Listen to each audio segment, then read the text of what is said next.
Nüüd on aga suur rõõm tervitada stuudios kahte väga tubli talunikku. Tere hommikust, Kalle Hamburg ja Kaupo Kauri. Tere hommikust. Tere hommikust. Kalle, teie saite ristitud nüüd Eestimaa parima taluliku tiitliga ning Kaupo, teil õnnestus saada parima noortaluniku teise koha tiitel. Meie õnnitlused kõigepealt. Meie õnnitlused, tõepoolest. No, kuidas siis ühele talumehele selline tunnustus sellise tiitli abil, kas on selline vajalik või see on selline rohkem linnameeste komme nagu anda tiitleid ja vimpleid? Kas see tõstab kõrvust ka? Eks ta kindlasti tõstab, et iga inimene vajab tunnustust, see on niisugune inimlik omadus, et aga ega nüüd selle tunnustusega nagu eriti oluliselt igapäevaelus nagu midagi ei muutu. Igapäevaelus on fakt see, et Kalle, teie olete üks Eesti edukamaid ja suurimaid kartulisordi kasvatajaid ja kartulisortimendi pakkujaid. Ja tegelikult olete linnamees olnud kunagi ja nüüd elanud 20 aastat pea juba maal. Kuidas selline samm sai astutud? Mis tõmbas maale? Oli aeg 89, kui hakati talusid taastama ja selline nostalgiline moment ja sai selline nostalgia nagu kaasa mindud, kuna vanemate talu oli võimalik tagasi saada, talumaad. Siis eks ta puht emotsionaalne otsus võib-olla oli tolle. Tahate öelda, et olite noor ja loll? Kaugeltki mitte. Kas seda otsust on tulnud kahetseda ka? Ei, kindlasti mitte. Mis tööd te ennem linnas tegite, kui küsida võib? Hariduselt olen ma elektroonik, et olen arvutuskeskuses töötanud Keemia instituudis ja Harju Kekkis kõrgepinge labori peal, kus kõrgepinge automaatikaga tegeles. No ma saan aru, et see elektroonilise maailma tundmine ja mõtlemine ongi teid kartulikasvatused ka nii edukale järjele aidanud. Ei oska öelda, mis see eduvõti oli. No kuidas üks linnamees õpib talu pidama ja nii eesrindlikult, et ta annate kõigile silmad ette?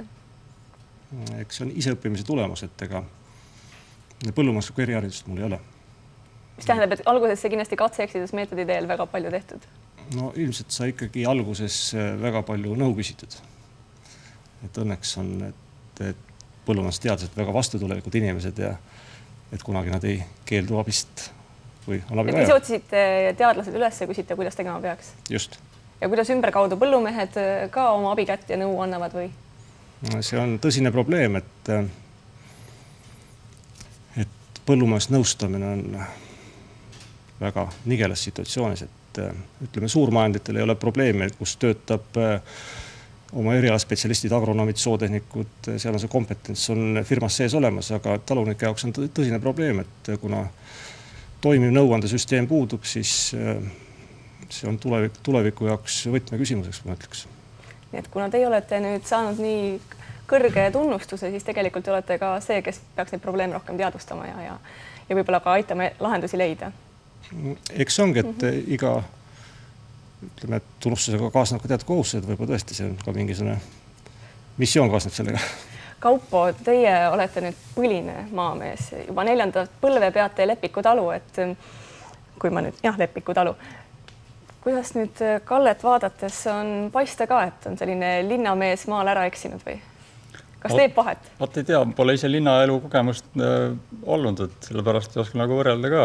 Võib-olla olen puudu jäänud sellest osast, et eks peaks käeki ära proovima kunagi.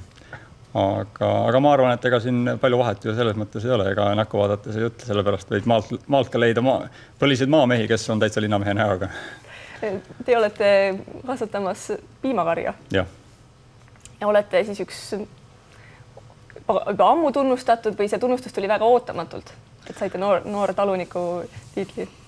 No eks tunnustus on ikka alati ootamatusest, ega kes seda siis oskab ette arvata. No, mina temmeldasin teid ka kohe Kaupo sissejuhatuses kartulikasvatajaks ja kui sageli te kohtate nagu sellist vähest teadmist või see on otseses mõttes teadmatust, ettekujutus sellest, mismoodi maaelu tegelikult käib, kui tihti te peate seletama selliseid baastõdesid, et siin käib see, siin see nendele inimestele, kes teie tallu satuvad, omadele või siis vähem tuttavatele? No omadele kindlasti ilmselt mitte, aga eks vähem tuttavatele inimestele kindlasti tuleb seda vahest selgitada, sest inimesed, kes ei ole kokku puutud maaeluga ja samuti selle põllumajandustootmisega, ega siis nendel on kõik ju ikka võõras ja teadmata, et ja kindlasti on ju juba aega möödas sellest ajast ka, kui kui välja peal suuri kolhoosikarju sai näha, et selles mõttes ka loomade nägemine on tihtilugu ka maalastele ju täitsa üllatus, et neid veel ikka on. Rääkimata juba linnalastest, keda võib selle lausega täiesti šokeerida, et see piim, mida sa kodus jood, suures osas tuleb, näed siit selle mustavalge tegelase käest. Jah, teada on ju, et piim tuleb ikka poeleti pealt. Just, ja lehmal on see seos, et tal on nägu on lihtsalt selle piimapaki peal või mingi looma nägu, eks. Mul on selline küsimus nüüd selle kõigega seoses, et Kalle ja Kaupo, kas noori talunikke tuleb juurde? Meil on ju sellest nii palju räägitud, kuidas põllumajandust ikka on vaja toetada, elus hoida. Kas on see jätkusuutlik? See on ilmselt tõsine probleem, sest ega noori on ikka väga vähe. Mida teie teete, et oma perekonnas lapsi hoida põllumajanduse ja talupidamise juures? Vägisi ilmselt ei saa kedagi hoida kuskil, aga... Lauta kinni panna. Vasikaboksi. Kallel on nii tõsine nägu peas, et tundub, et pojad on kõik linna põgenenud. Ei kaut mitte.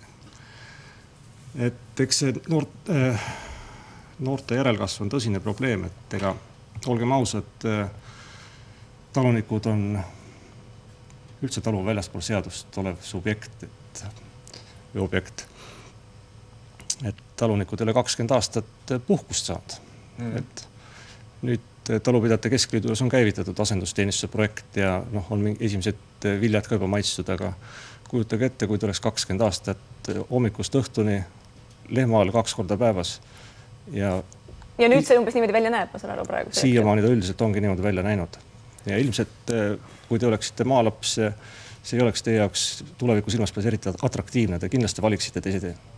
Ma tahakski nüüd teada, kui oleks võimalik puhata, kuidas maamees puhkub, kas on üks korralik saunaõhtu või see on kuhugi Egiptusesse randaminek?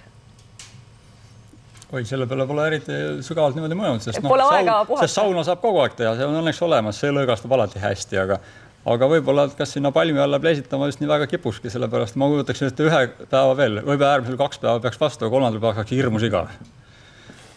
Nii et see töö ja puhkus tegelikult käib käsikäes, kuigi see pole nii ära reglementeeritud. Suur aitäh, Kalle, teile ja Kaupo samuti. Ja ütleme, et hooaeg teie jaoks on ju täiesti keskel alles ja puhkusele niipea just Kalle puhul, kes kartulikasvatusega läheb kõige kuumemaks just hetke pärast, ma saan aru, või kujutan ette, või nii palju, kui ma mäletan. Lähitulevikus. Lähitulevikus, just. Igal juhul edu teile ning näha, et sellist igavust teie silmis igal juhul ei paista, nagu kontoritöölised istuvad sageli arvuti eest, tühi pilk silmis, midagi pole teha.